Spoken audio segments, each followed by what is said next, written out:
Welcome to the Business Miracles Podcast. I'm Heather Dominick, founder of BusinessMiracles.com and author of the book Different, The Highly Sensitive Leadership Revolution, found at differentthebook.com. Since 2010, I've been training highly sensitive entrepreneurs and leaders from around the globe to work less while making more impact and income by doing things differently. I'm so glad you joined me. Listen in and get ready. Get ready for a shift in the way you view yourself, your work, your life. A business miracle. This is A Course in Business Miracles podcast, episode 171, Master Challenging Conversations. In this podcast episode, I'm sharing what's needed as a highly sensitive entrepreneur and leader to shift a challenging conversation into an empowered conversation, all so that you can express yourself clearly and confidently when it comes to marketing yourself, engaging in selling conversations, challenging clients regarding their blind spots, managing team members, setting boundaries with family and friends, and so much more. Let's dive in.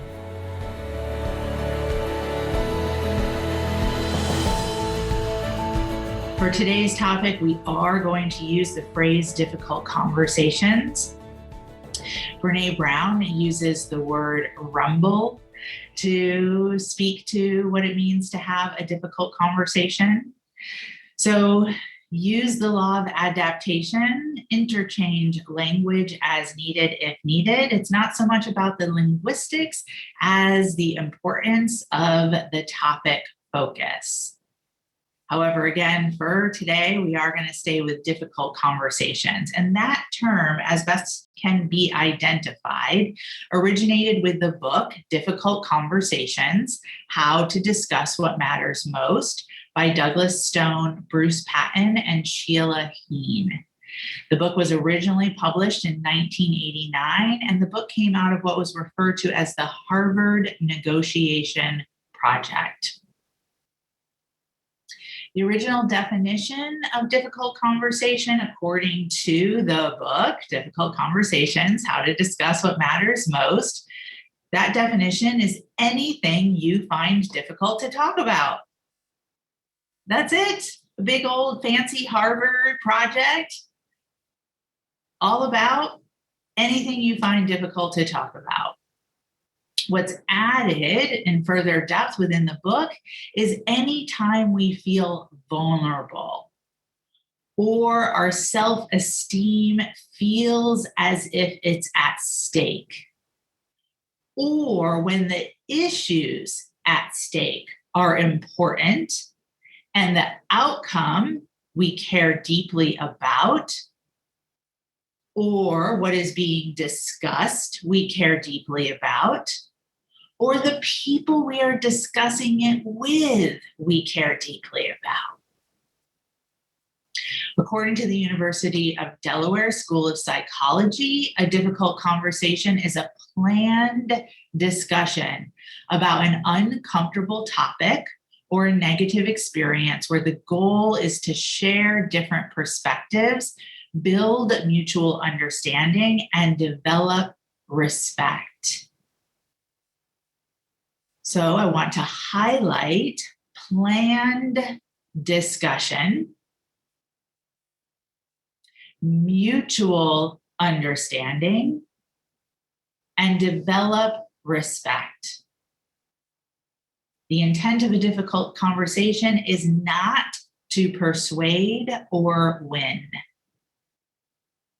According to Brene Brown, a rumble is a tough conversation or a meeting defined by a commitment to lean into vulnerability, to stay curious and generous, to stick with the messy middle of problem identification and solving. So I want to highlight here, leaning in to vulnerability, staying curious and generous, sticking with the missing middle of problem identification and solving. So, why is it important for us to be giving attention, energy, and focus to difficult conversations as a mark of highly sensitive leadership? Because, especially now, there is a lot that needs to be said now more than ever. Personally, I've been having a lot of difficult conversations. I'm having difficult conversations with family members. I'm having difficult conversations with friends. I'm having difficult conversations with team. I'm having so many difficult conversations, it doesn't even surprise me anymore. Like, oh, yeah, okay, here we go, another difficult conversation. What's so key, again, about why it's important now more than ever is because of the implications of not talking have become extremely dangerous. Not talking is leading to a deeper sense of disconnection, a deeper sense of disassociation, a deeper experience of depression. And this is leading, and research is showing, to external experiences such as domestic violence, road rage, and mass shootings, and more. For us as highly sensitive entrepreneurs and leaders, to avoid difficult conversations is actually disempowering. To try to overprotect ourselves from difficult conversations leaves us mute, furthering our experience of being unseen and unheard, deepening our experience of feeling outcast, othered, isolated. And ultimately, by avoiding or trying to overprotect from difficult conversations, leaving us victim to our highly sensitive nature. By avoiding difficult conversations, we are then living the limiting belief that unbearable emotions are your burden, and that you must go to your grave having this experience.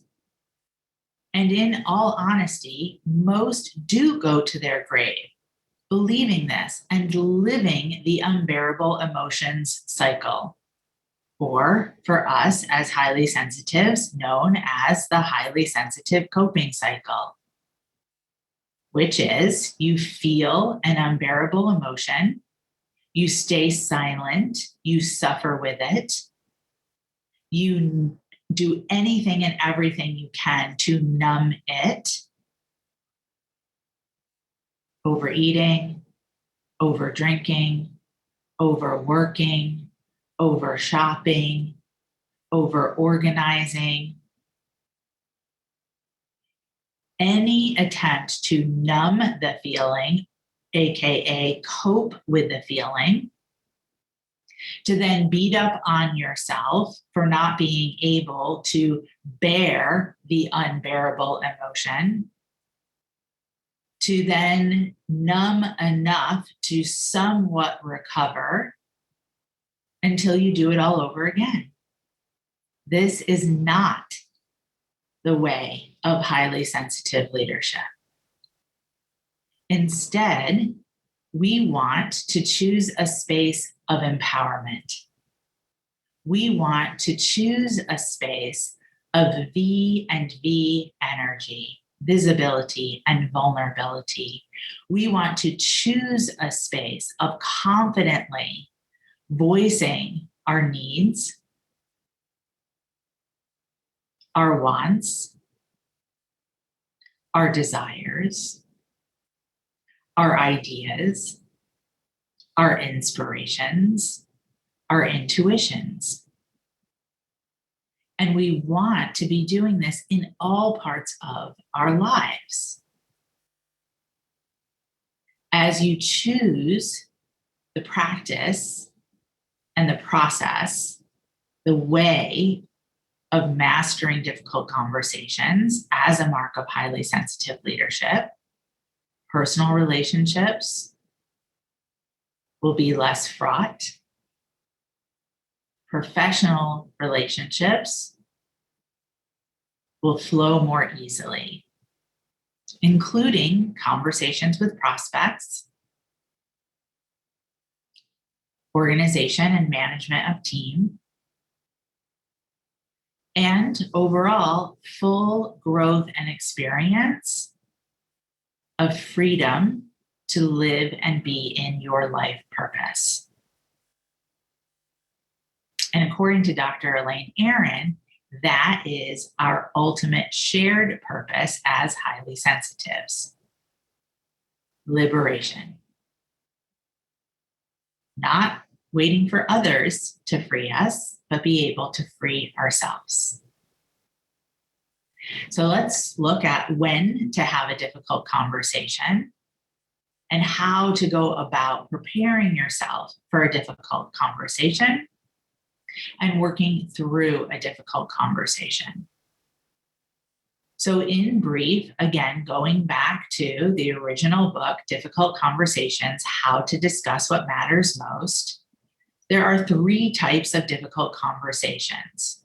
The what happened conversation, the feelings conversation, and the identity conversation.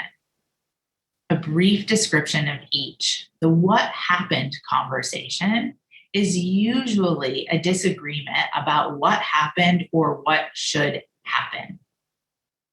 The feelings conversation is the invitation within every difficult conversation to ask and answer questions about feelings.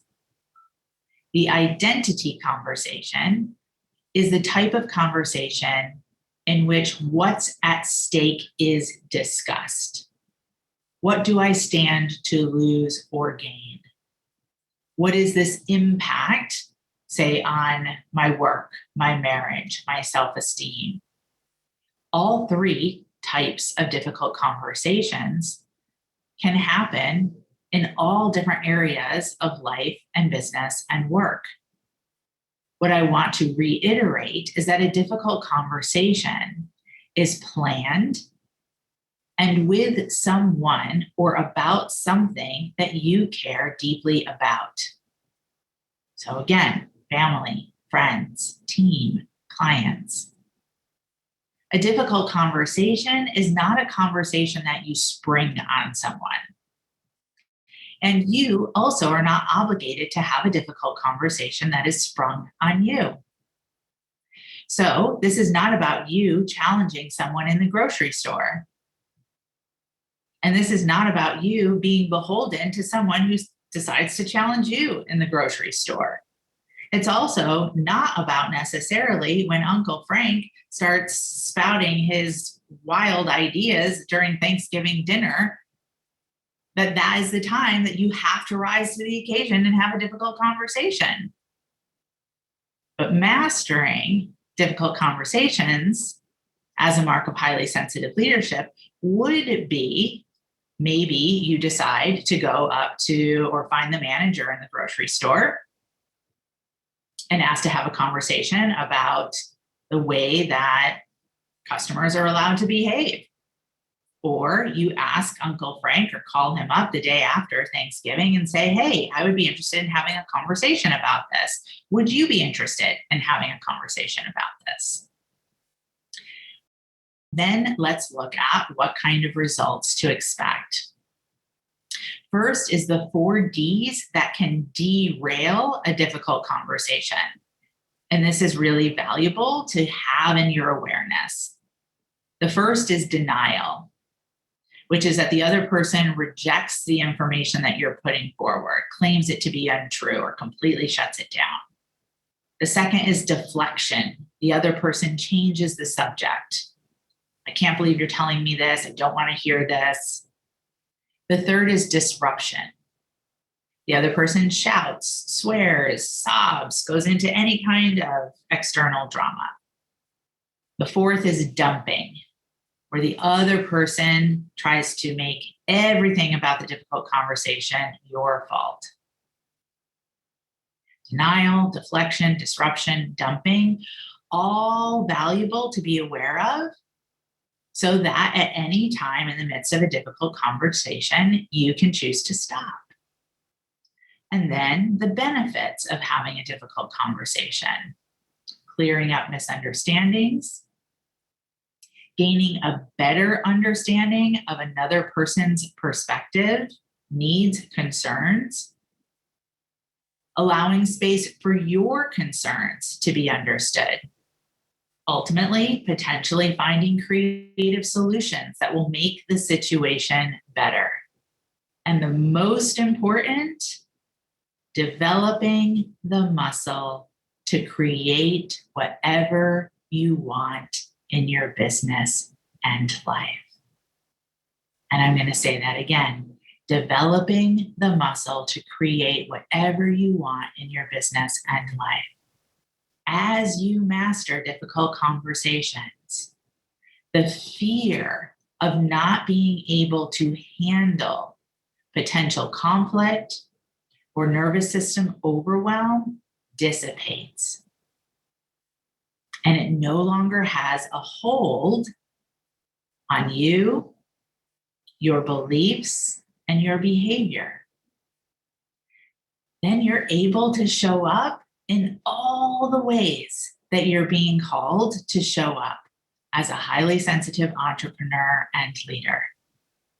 And that is the doorway, the muscle to create whatever you want in your business and life. So, how to support yourself with mastering difficult conversations. First, prepare. Remember, it's a planned conversation. 2, practice. And 3rd, process.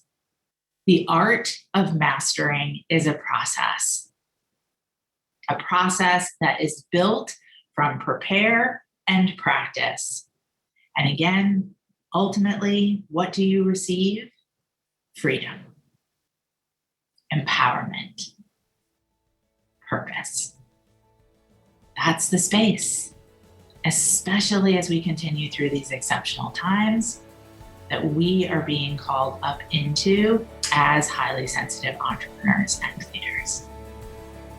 Difficult conversations don't need to be that difficult.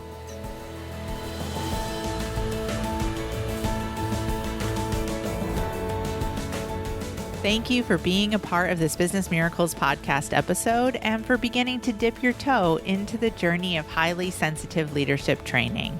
If you are ready to truly use your sensitivities as strengths in all parts of your work and life, I invite you to connect for a one-on-one chat. You will experience being deeply listened to, and together we'll get a sense of whether the highly sensitive leadership training programs are the best next step for you and your highly sensitive journey at this time. Just go to www.claritycall.com to schedule a conversation. We so look forward to connecting with you. Talk to you soon.